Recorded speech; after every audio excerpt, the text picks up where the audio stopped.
The game immediately follows from the Tao of Rodney, although it has little to do with that episode. I just mentioned it because in a series where I've only done a handful of episodes out of 5 seasons, having 2 that just happen to be side by side, well, it's kind of unexpected. Anyway, things start out with Rodney throwing a version of the trolley dilemma at them. The upshot of it is that a number of people are trapped on a railroad track, while a single person is trapped on a second track. If you do nothing, the trolley runs over the crowd, but throw a switch and you'll save them at the cost of the one person. So the question is, what is the ethical course of action? Well, Rodney so easily gets caught up in theoretical ideas that he doesn't really tell it properly, so they point out all the obvious ways out of the dilemma that don't involve actually dealing with it. That's why it's way better to use superheroes and supervillains instead of trolleys, because you can have supervillains concoct any wacky murder scenario that you want. This scene, which initially seems like a bit of lighthearted banter at Rodney's expense and won't contribute anything, is actually a foreshadowing of the problem that they're actually going to face.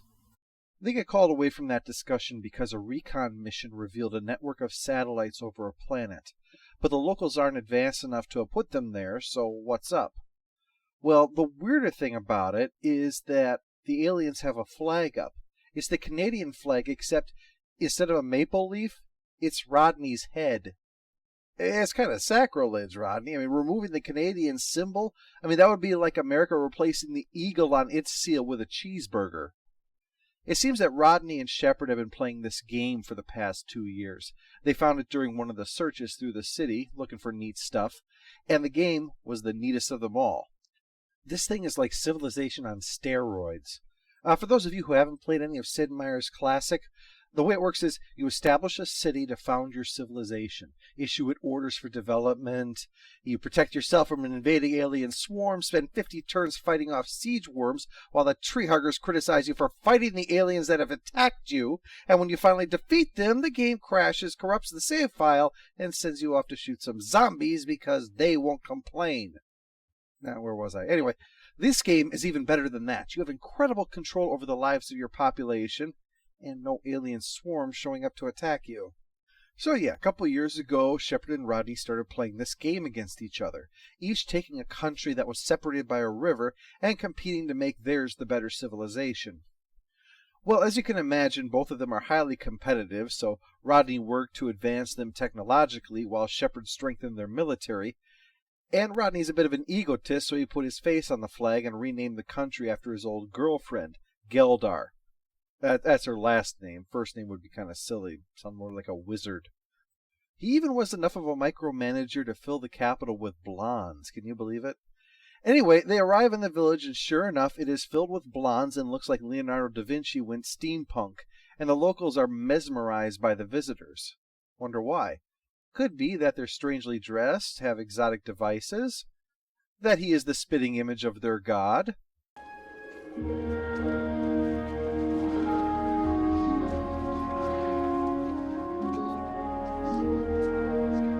Welcome to Geldar. Oh boy. Lucky thing the Stargate program doesn't have a prime directive, or McKay would probably get horsewhipped for this. Well, obviously this wasn't a game. They think Rodney is the oracle who had spoken to them for generations and stopped long ago. Obviously the ancients were playing back then, but had to stop once they found themselves at war with the Wraith. So Rodney's arrival actually was a benefit to these people of Geldar. They'd been afraid of developing farther than the Oracle had told them to, and so were culturally stalled until he showed up. Then he taught them science and to plaster his face all over everything. But while the people are grateful for their rapid progress, there is one thing that plagues them. Halona, Shepard's country. They want it wiped out. So I take it we're not going for the diplomacy victory then. Zelenka explains this to Dr. Weir about how the ancients were conducting some kind of mass sociological experiment with numerous civilizations on numerous worlds. I thought Rodney said there were only 2. That's what he thought. Well, in fairness to Rodney, we went back and shot this later because the episode was short. Yeah, to help pad it out, Zelenka and Lorne are going to get caught up in the same game, just in a different place. It starts out innocently enough. They discover a civilization is going to starve to death where there is ideal soil to the south they're just not aware of. If they go there and grow their space potatoes, then everything will be fine. Well, next thing you know, they get sucked into playing God, which is especially tempting when you know that they believe you actually are God. But back to Geldar and their growing hostility for Halona. Shepard decides to bring Baden, the leader of his civilization, over to try to sort this out before things get out of hand. Except these two civilizations kind of reflect their oracles. Baden is dismissive and blunt. Nola looks down on the stupid primitive. And that's not all. There was once peace between our lands. Oh, no. So this hostility, did it... Let's all go to the lobby.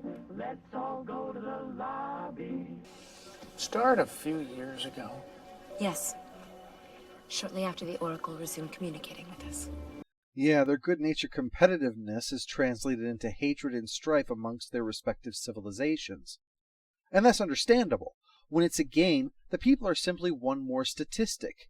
If you get invaded and lose 20% in a battle, that sucks, but you move on. When your country is invaded and 20% of your countrymen perish, well, that is a tragedy that's going to leave a scar on your culture probably for centuries.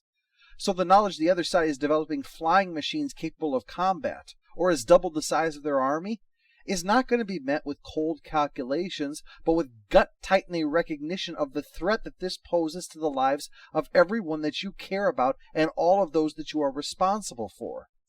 It's where this ties back into the trolley dilemma from the beginning. Not the specific dilemma, but the entire idea of the ethical dilemma. Because it's easy to sit back and debate the ethics of who should live and who should die. It's quite another to be put into a situation where actual life and death is in your hands, and you must act and must live with the consequences of it for the rest of your life. Likewise, it's one thing to rule a fictional nation where victory is more important than the amount of death and suffering it takes to get there, but it's quite another to inflict that death and suffering on actual people.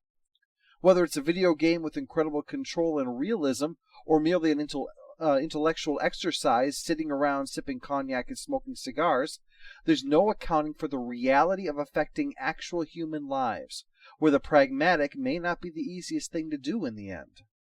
Rodney tries to explain this, but it's a bit hard to believe that their lives are a game, and hard for Baden to believe that Shepard is the Oracle. Right up there with why does God need a starship is, why would God need a machine gun? So to prove it, the pair of them bring them back to Atlantis and show them everything.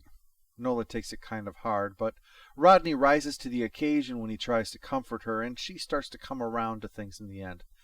Shepard has less success with Baden, who wants to have weapons to fight Geldar. They're arrogant and demeaning and are currently mining coal that's on their land despite being refused, so Baden's kind of pissed off about that. Shepard's immediate reaction to it is annoyance at Rodney's underhanded tactics, but Baden doesn't see this as some spitball trying to sneak past the umpire thing.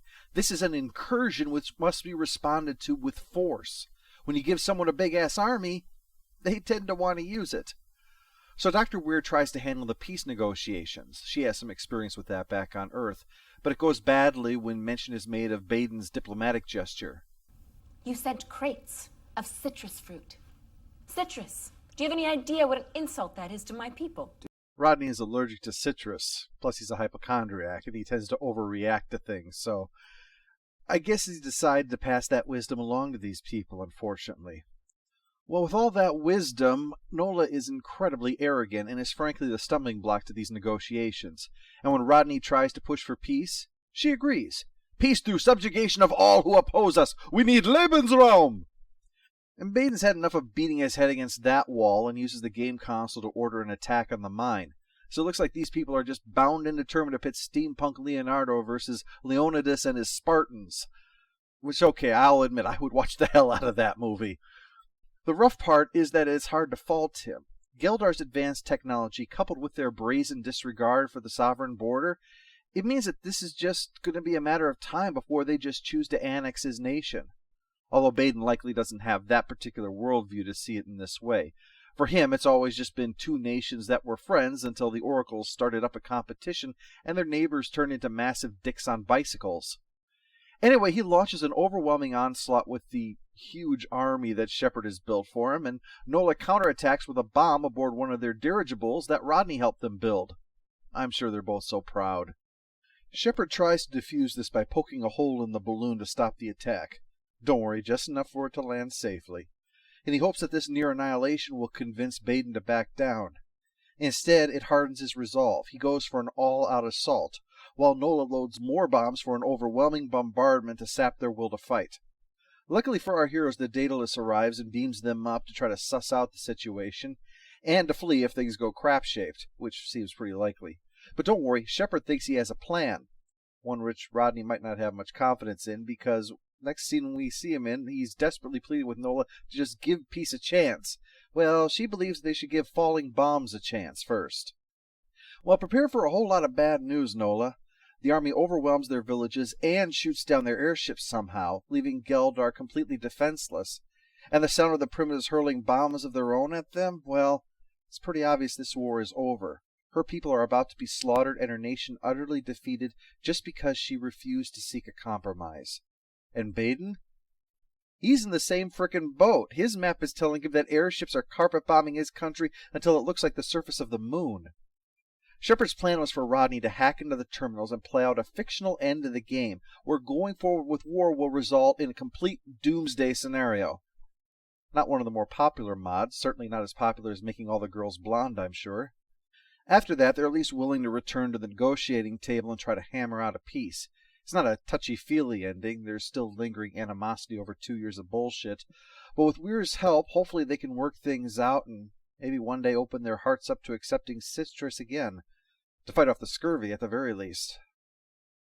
The game gets a stamp of fine. It's well-paced and has some intriguing ideas, but it gets kind of repetitive after a while, especially with the need for the B-plot, which is a mini version of the A one. It seems like it really needed for us to come in earlier than where we did. Basically, where the story actually starts should be the start of Act 2, and compress all the rest of that a bit. Perhaps Ronan or Taylor, or both, could be stuck in one of these civilizations through some mishap and then stumble across that flag, which then kicks everything into motion. Now, don't misunderstand me. I'm not saying this episode is bad at all. It has a lot of fine elements that make it fun for Atlantis. I'm just saying it doesn't quite have the plot to carry its runtime.